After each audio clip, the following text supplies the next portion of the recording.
بسم الله الرحمن الرحيم نحمده ونصلي على رسوله الكريم أما بعد وقال تعالى أفلا ينظرون إلى الإبل كيف خلقت وإلى السماء كيف رفعت وإلى الجبال كيف نصبت وإلى الأرض كيف سطحت فذكر إنما أنت مذكر لست عليهم بمسيطر وقال تعالى أفلم يسيروا في الأرض فينظروا والآيات في الباب كثيرة ومن الأحاديث الحديث السابق الكيس من دان نفسه.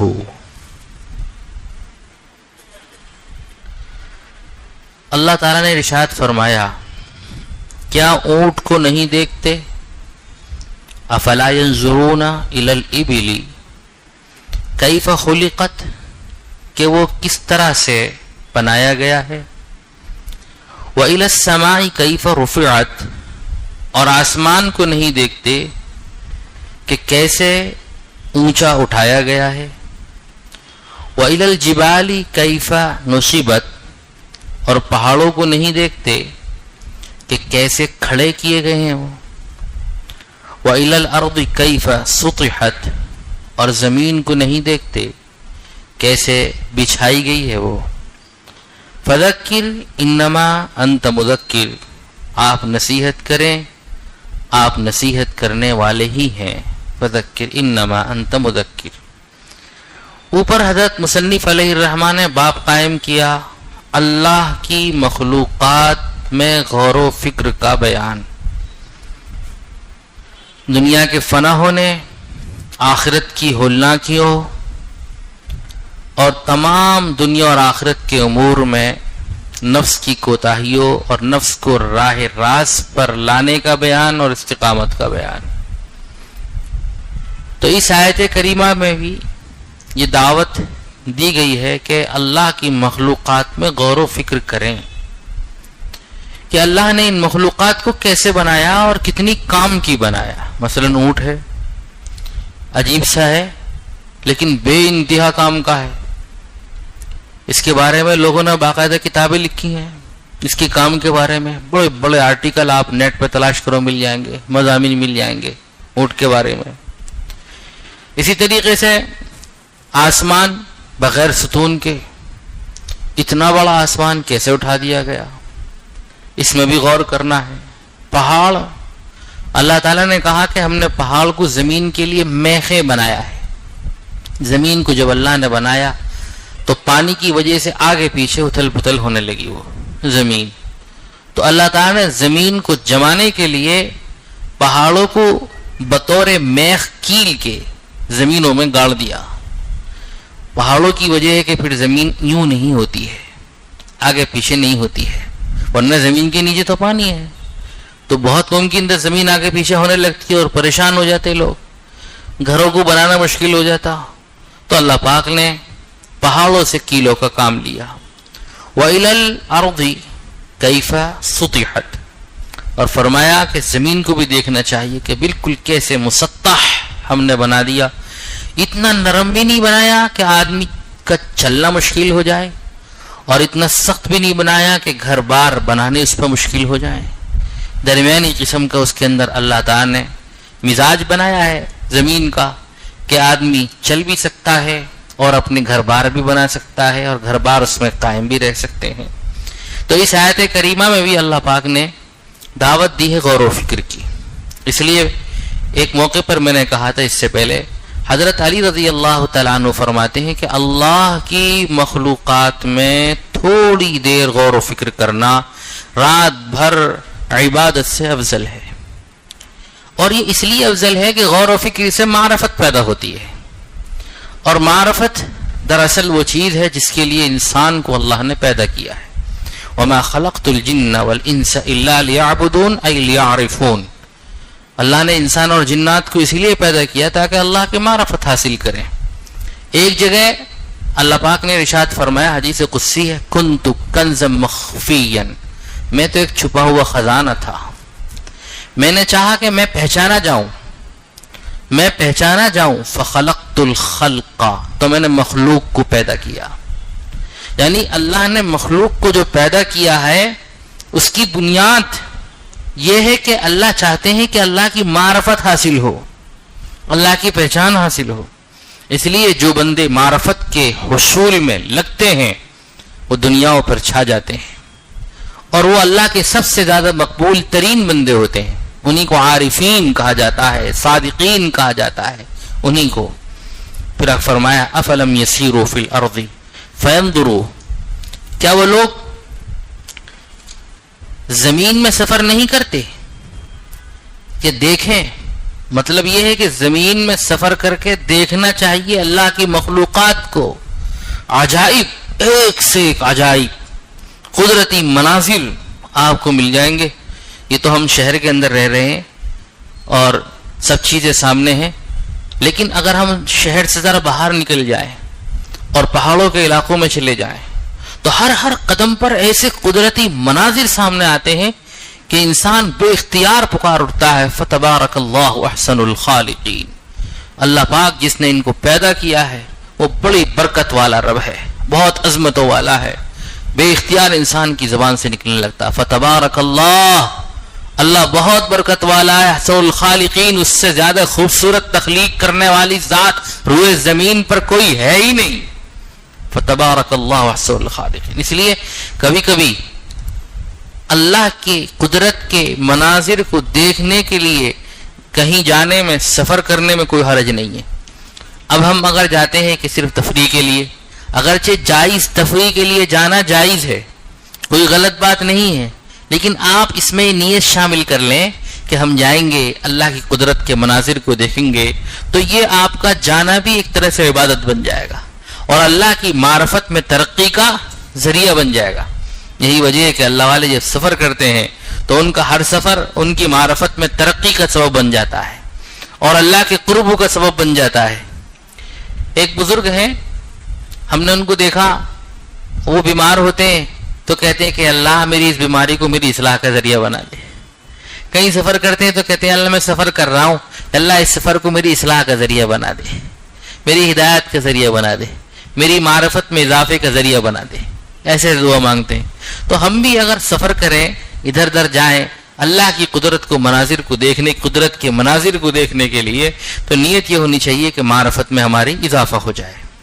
پھر کہتے ہیں والآیات فی الباب کثیرہ، اس مضمون کی آیتیں قرآن پاک میں بہت ساری ہیں اور حدیثیں بھی بہت سی ہیں.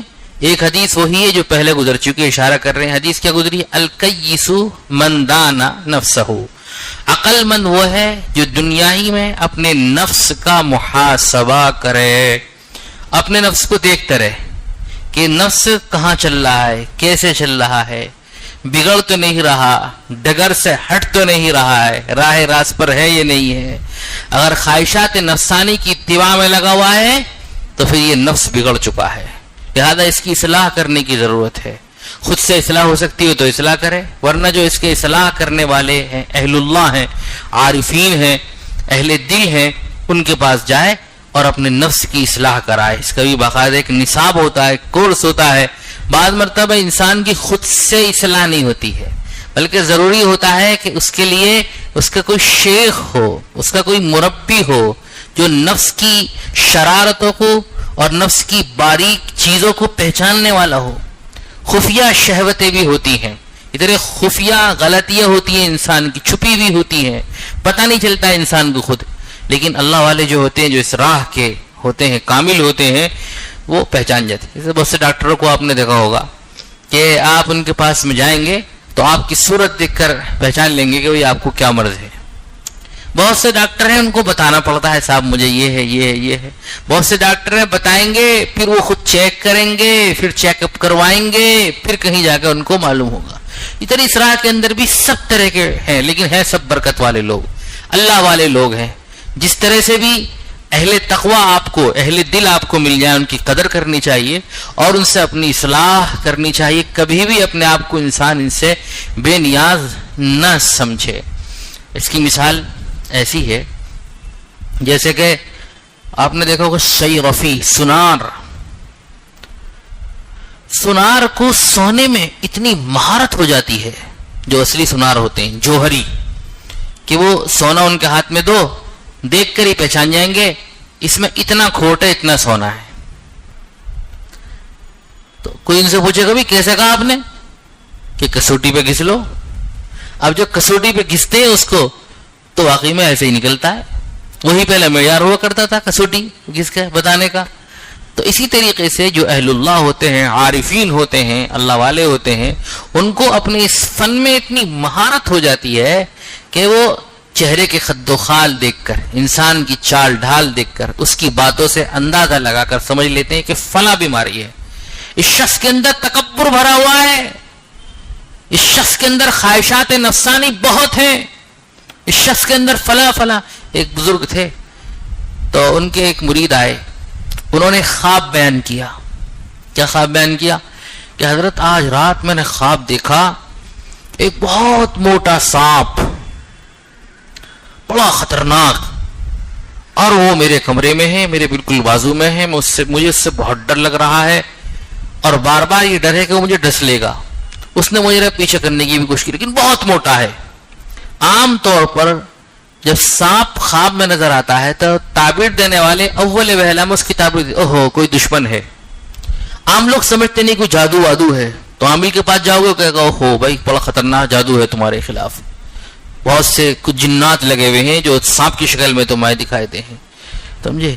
لیکن یہ اللہ والے صاحب نسبت ہیں، انہوں نے فوراً سمجھا.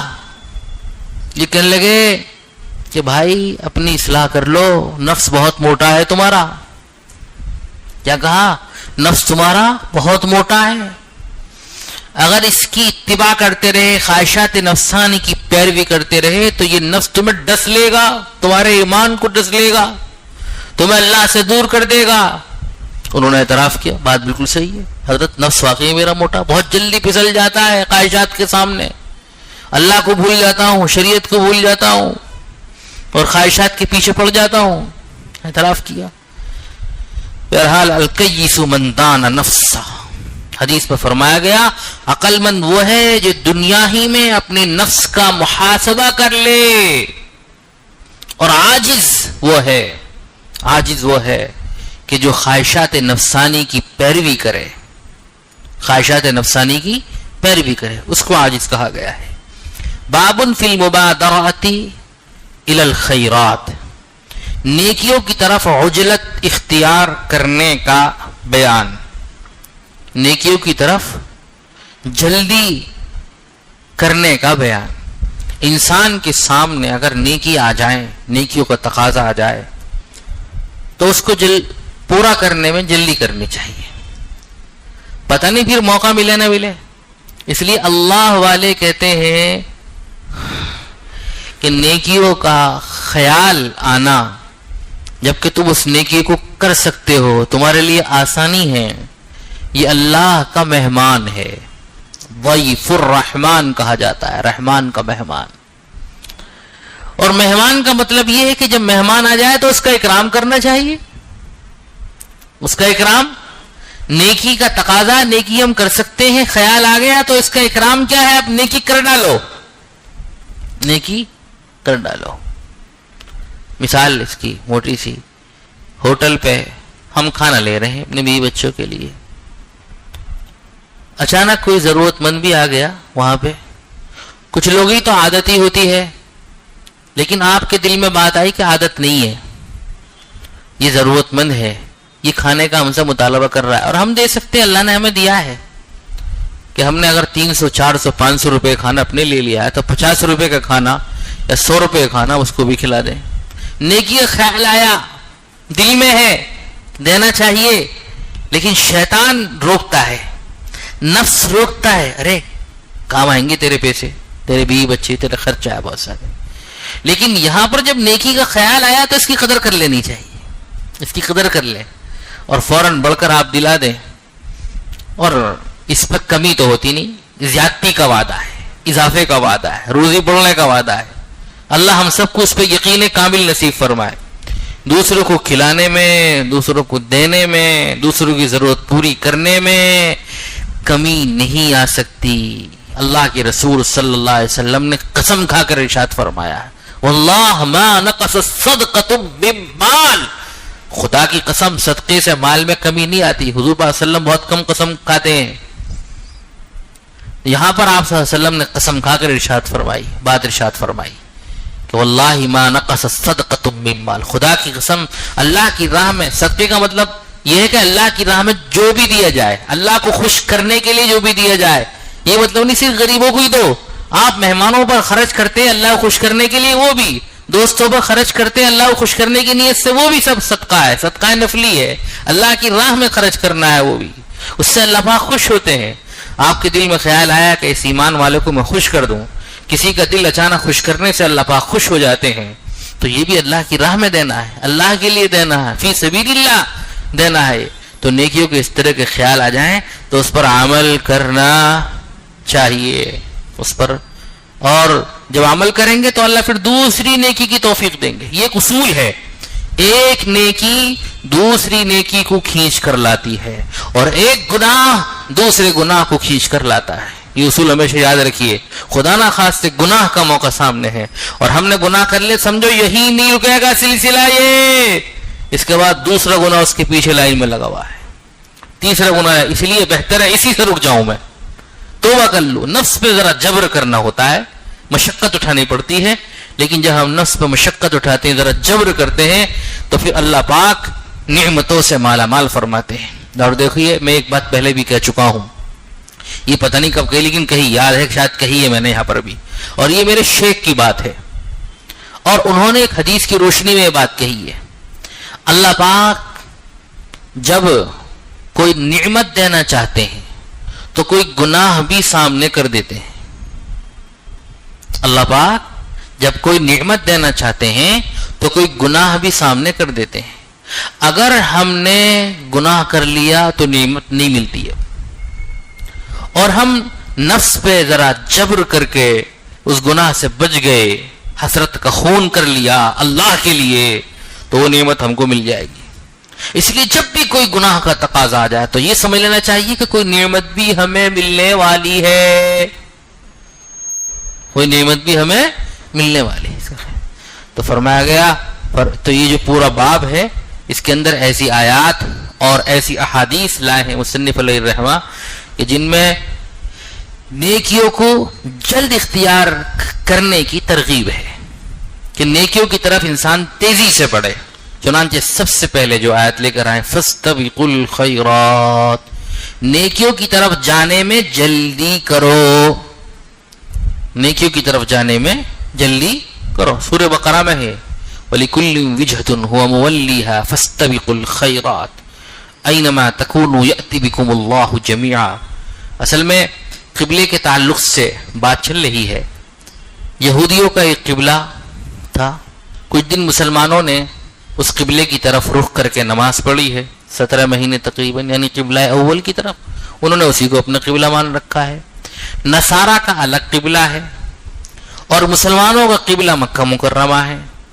تو اب قبلے کی بحث میں سارے لوگ پڑے ہوئے ہیں اور مسلمانوں پر طرح طرح کے اعتراضات کر رہے ہیں، اور مسلمانوں کی بات ماننے کو تیار نہیں ہے۔ تو اللہ پاک نے فرمایا وَلِكُلٍّ وِجْهَةٌ هُوَ مُوَلِّيهَا، ہر ایک کے سامنے اس کا قبلہ ہے، وہ اس کا رخ کر رہا ہے۔ تمہیں کیا کرنا ہے؟ فَاسْتَبِقُوا الْخَيْرَاتِ، تم اس بحث میں مت پڑو، تمہیں جتنا سمجھانا تھا تم نے سمجھا لیا، جتنا تمہیں بتانا تھا تم نے بتا لیا، اب تمہیں کیا کرنا؟ اب نیک کاموں کی طرف عجلت کرو، نیک کاموں کی طرف جلدی کرو۔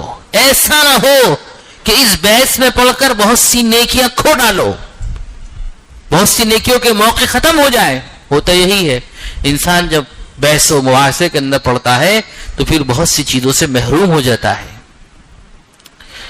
اکبر الہ آبادی کے ایک شعر ہے نا، وہ شعروں میں بڑی پتے کی بات کہہ جاتے ہیں۔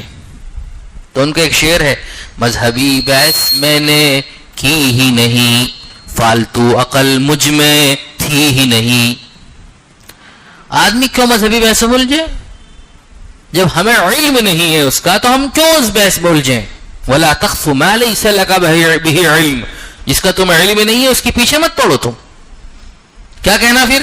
فَاسْأَلُوا أَهْلَ الذِّكْرِ إِن كُنتُمْ لَا تَعْلَمُونَ، جو اہل علم ہے ان سے جا کر علم حاصل کرو، ان سے پوچھ لو اور اس پر عمل کر لو۔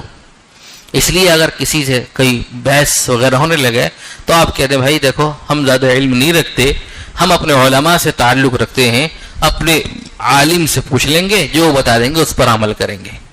اس بحث میں نہیں پڑنا چاہیے۔ بعض مرتبہ علم زیادہ ہوتا نہیں ہے، اس بحث میں نوبت یہاں تک پہنچ جاتی ہے کہ ہم کوئی غلط بات کہتے ہیں، زبان سے نکل جاتی ہے، اور وہ قرآن و حدیث پر ایک طرح کا بہتان ہوتا ہے۔ قرآن و حدیث میں نہیں ہے وہ چیز، لیکن بحث میں ہمارے منہ سے نکل جاتی ہے وہ۔ اور کبھی کبھی اس بحث کے اندر ایسا ہوتا ہے کہ ہمیں بڑوں کی شان میں گستاخی اور بے ادبی بھی ہو جاتی ہے۔ جیسے ایک بہت دن پہلے کی بات ہے، ایک صاحب سے ایک بات ہو رہی تھی، وہ بات بحث تک پہنچ گئی۔ بحث تک پہنچتے پہنچتے میں نے کہا بھائی حضرت امام ابو حنیفہ علیہ الرحمہ نے اس بارے میں لکھا ہے، تو غصے میں آ گئے، کہنے لگے تم کہاں بیچ میں امام صاحب کو لے کر آ جاتے امام ابو حنیفہ کو، انہیں تو کل 70 حدیثیں یاد تھیں۔ جب انہوں نے یہ بات کہی کہ انہیں کل 70 حدیثیں یاد تھیں، تو اب ظاہر بات ہے یہ ایک ایسی بات ہے جس پہ اشتعال آنا ہے، غصہ آنا ہے، لیکن پھر بھی میں نے اپنے اوپر کنٹرول کر کے کہا ٹھیک ہے بھائی، انہیں تو 17 حدیثیں یاد تھیں، تم ایک حدیث سنا دو سند کے ساتھ، تم ایک حدیث سنا دو مجھے سند کے ساتھ، پوری چین اور زنجیر جو ہے کہ یہ حدیث میں نے ان سے سنی، یہ ان سے سنی، انہیں ان سے سنی، حضور تک جو سند پہنچتی ہے۔ اگر تم نہیں سنا سکتے ہو تو تمہیں کہنا پڑے گا امام صاحب تم سے بڑے ہیں اور بڑوں کا احترام اکرام کرنا ضروری ہے، تو اکرام کرنا ضروری ہے، بے ادبی اچھی چیز نہیں ہے۔ تو اس طرح کی بات ہے کہ امام صاحب کو، ارے بھائی جس شخص نے شریعت کو حلوہ بنا کر امت کے سامنے پیش کر دیا، امت کے سامنے پیش کر دی، آج پوری دنیا میں 75% مسلمان انہی کے فالوور ہیں، انہی کے مقلد ہیں، اور اس میں چھوٹے موٹے لوگ نہیں، بڑے بڑے علماء جنہوں نے پوری زندگی قرآن و حدیث میں لگا دی، ایسے ایسے ذہین علماء کہ دنیا ان کی عقل کے سامنے حیران و ششدر کہ کہاں سے اتنی ذہانت۔ مولانا قاسم نانوتوی رحمۃ اللہ علیہ کی بات بتاتا ہوں۔ مولانا قاسم نانوتوی رحمۃ اللہ علیہ دیوبند کے فاؤنڈر بانی تھے، اللہ نے ان کو بہت اونچا علم عطا فرمایا تھا۔ ان کے زمانے میں مناظرے ہوئے عیسائیوں سے، پادریوں سے اور ان کے مذہبی رہنماؤں سے جو برادران وطن ہیں، اور جہاں جاتے تھے اس مناظرے کے اندر مولانا کی طوطی بولتی تھی، ان کی صرف مناظروں کو سن کر لوگ اس ایمان میں داخل ہوتے تھے۔ جن پادریوں نے ان سے مناظرے کیے جو انگریز گورنمنٹ کی طرف سے بلائے گئے تھے، وہ خود اسلام میں داخل ہوئے ان کے زمانے میں۔ ایسے آدمی تھے حضرت نانوتوی رحمۃ اللہ علیہ۔ جس وقت وہ بولتے تھے تو برادران وطن کے جو بڑے لوگ تھے وہ کہتے تھے بھئی اس شخص کے اندر علم کی دیوی بولتی ہے، اس شخص کے اندر علم کی دیوی بولتی ہے، یہ ایسا علم والا آدمی ہے۔ ان کے زمانے میں ایک بہت بڑے عالم تھے جو تقلید نہیں کرتے تھے۔ امام حضرت مولانا قاسم نانوتوی رحمۃ اللہ علیہ کی تقریر ہو رہی تھی، وہ مہمان تھے۔ اس تقریر کو سن کر، حالانکہ بڑے عالم تھے وہ، ان کو ایک جذب والی کیفیت طاری ہوئی، اور اس میں انہوں نے یہ کہا کہ مجھے تعجب ہے کہ قاسم نانوتوی جیسے اتنے بڑے عالم بھی امام ابو حنیفہ کی تقلید کرتے ہیں، مسائل میں ان کے فالوور ہیں، ان کو فالو کرتے ہیں۔ تو حضرت نے فوراً جواب دیا، اور مجھے تعجب ہے اس بات پر کہ آپ جیسے کم علم بھی تقلید نہیں کرتے ہیں، آپ جیسے کم علم بھی تقلید نہیں کرتے ہیں۔ ارے بھائی امام صاحب رحمۃ اللہ علیہ کو اللہ نے ایسا علم عطا فرمایا، ان کی جو حدیث میں کتاب الآثار ہے اس میں 40,000 حدیثیں معمول بہا۔ معمول بہا کا مطلب یہ ہوتا ہے کہ جن پر عمل رہا ہے، وہ حدیثیں جن پر عمل رہا ہے، وہ حدیثیں، ایسی حدیثیں وہ انہوں نے وہ کتاب حدیث پاک کی لکھی ہے، اور لوگ کہتے ہیں حدیث بن کو کوئی کام نہیں ہے، حدیث میں ان کا کوئی کام نہیں. حالانکہ 40,000 حدیثوں کا مطلب یہ ہے کہ آگے آتے آتے وہ حدیثیں کئی لاکھ ہو جائیں گی, کیونکہ سند کے بدلنے سے حدیث بھی بدل جاتی ہے, حدیث کی تعداد بڑھ جاتی ہے. ایک حدیث عبداللہ ابن مسعود رضی اللہ تعالیٰ عنہ بیان کرتے ہیں, 10 شاگرد ان سے سنتے ہیں, وہ شاگرد 10 جگہ بیان کرتے ہیں, تو اب وہ حدیث ایک ہی ہے, حضور کا فرمان ایک ہی ہے, لیکن چونکہ روایت کرنے والے 10 ہو گئے تو وہ 10 حدیثیں کہلائیں گی. اس لیے تو کہتے ہیں امام بخاری کو اتنی لاکھ حدیث یاد, فلاں کو اتنی لاکھ, فلاں کو اتنی لاکھ. ارے وہ اس لیے ہے, اتنی لاکھ کے سندیں جب الگ ہو جاتی ہیں تو حدیثوں کی تعداد بھی بڑھ جاتی ہے. تو امام صاحب کے علم کے بارے میں ایسی چھوٹی بات جب ہوگی, لیکن حقیقت یہ ہے کہ ہم لوگ ہی کم علم ہیں. تو ایسے جب موقع آئے بحث کے تو آپ اپنے علماء کی طرف محول کر دیں. بھائی علماء سے جا کے پوچھ لیں, ہم تو اپنے علماء سے پوچھتے اس پر عمل کرتے ہیں. قرآن کی آیت ہے فَاسْأَلُوا أَهْلَ الذِّكْرِ إِن كُنتُمْ لَا تَعْلَمُونَ, اگر تمہیں علم نہیں ہے تو اہل علم سے جا کر علم حاصل کرو, پوچھ کے چلو. اور ہمارے شیخ نے ہم کو ایک بات سکھائی کہ بھائی جو آدمی پوچھ کر چلتا ہے وہ منزل تک آسانی سے پہنچ جاتا ہے. اس لیے پوچھ کر چلنے کی عادت ڈالو, معلومات کرو. اور علم حاصل ہوتا ہے دراصل سوال کرنے سے. تو کبھی شرم نہیں کرنی چاہیے. صحیح مانیے, مجھ سے جب سوالات کرتے ہیں تو مجھے تو بڑی خوشی ہوتی ہے, دل سے خوشی ہوتی ہے سوالات کرنے میں. اور میں اس لیے نمبر دیتا ہوں, اور کوئی وجہ نہیں. کوئی مجھ سے نمبر مانگتا ہے اور کہتا میں آپ سے ایک مسئلہ پوچھوں گا, میں فوراً نمبر دیتا ہوں. لیکن کسی اور وجہ سے کوئی نمبر مانگتا ہے, فون نمبر جلدی سے نہیں دیتا. میں نہیں صاحب آپ سے ایک مسئلے پہ بات کرنی ہے, مطلب ہونا کہ ٹھیک ہے نمبر لے لیجیے آپ. دیکھیے اللہ پاک کا ارشاد ہے وَسَارِعُوا إِلَىٰ مَغْفِرَةٍ مِّن رَبِّكُمْ وَجَنَّةٍ عَرْضُهَا السَّمَاوَاتُ وَالْأَرْضُ أُعِدَّتْ لِلْمُتَّقِينَ. اللہ کا ارشاد ہے جلدی کرو اپنے رب کی بخشش کی طرف اور اس جنت کی طرف جس کی چوڑائی آسمان اور زمین کے برابر ہے, جو متقین کے لیے تیار کی گئی ہے. سارعوا إِلَىٰ مَغْفِرَةٍ مِّن رَبِّكُمْ, جلدی کرو اپنے رب کی بخشش کی طرف. رب کی بخشش کی طرف جلدی کرنے کا کیا مطلب؟ اسباب بخشش کی طرف, اسباب مغفرت کی طرف. یعنی وہ چیزیں جن سے مغفرت حاصل ہوتی ہے ان کی طرف جلدی کرو, یہ اللہ کا حکم ہے ہمیں. وہ کیا کیا چیزیں ہیں؟ مثلا اسلام, ایمان, تقوی, ان سے مغفرت حاصل ہوتی ہے.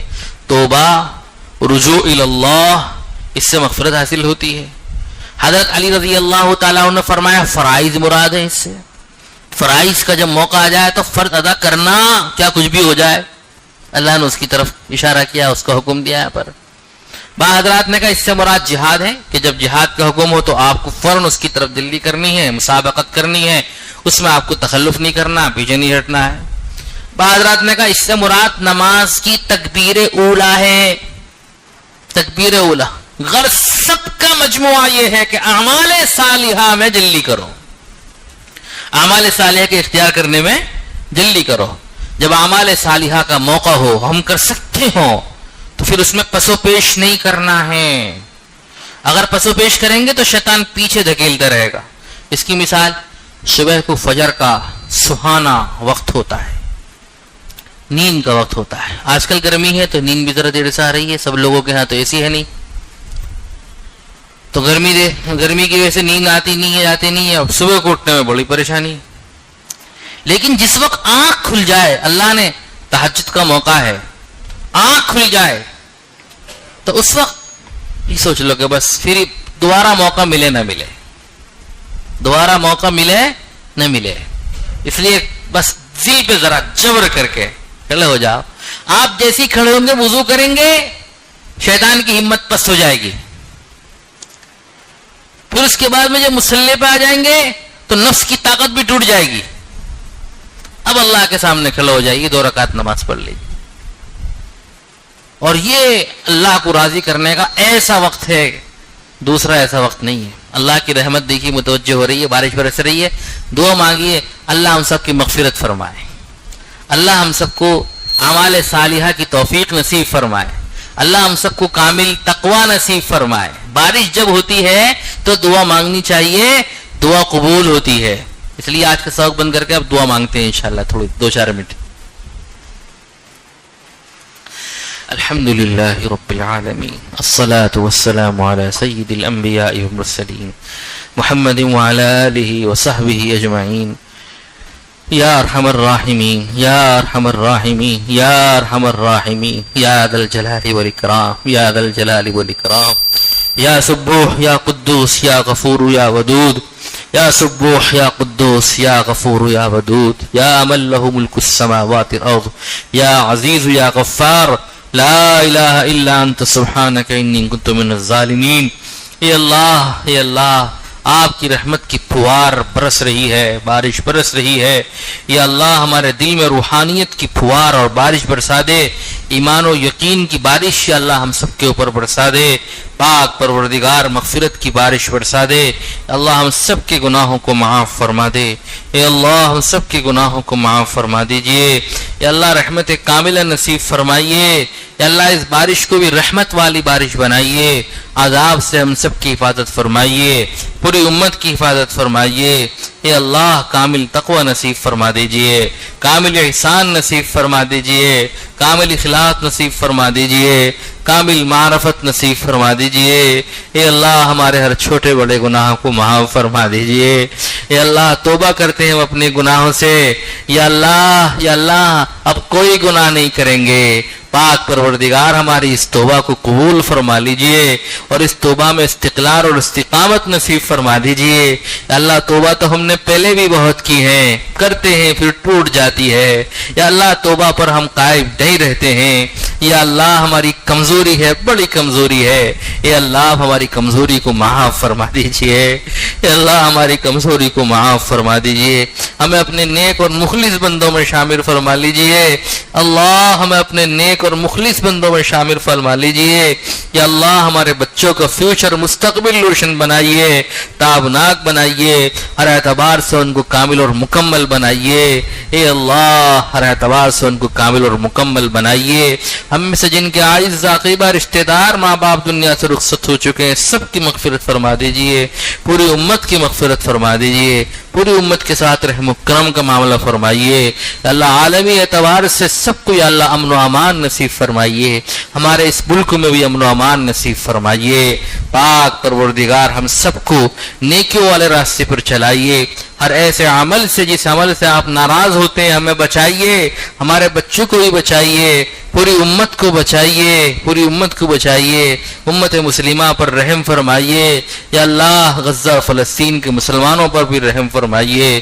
یا اللہ امت میں جہاں جہاں بھی جس طرح سے بھی لوگ پریشان حال ہیں ان کی پریشانی کو دور فرمائیے. یا اللہ ہمارے دلوں میں جو مقاصد حسنہ ہیں آپ سب جانتے ہیں. اللہ ان میں یا اللہ تکمیل تک پہنچائیے، کامیابی نصیب فرمائیے. یا اللہ ہمارے مقاصد حسنہ میں ہمیں کامیابی نصیب فرمائیے. اللہم اکفنا بحلالک عن حرامک واغننا بفضلک عمن سواک. اللہم اعنا علی ذکرک وشکرک وحسن عبادتک یا عزیز یا غفار یا حی یا قیوم برحمتک نستغیث. اصلح لنا شأننا کلہ ولا تکلنا الی انفسنا طرفۃ عین. سبحان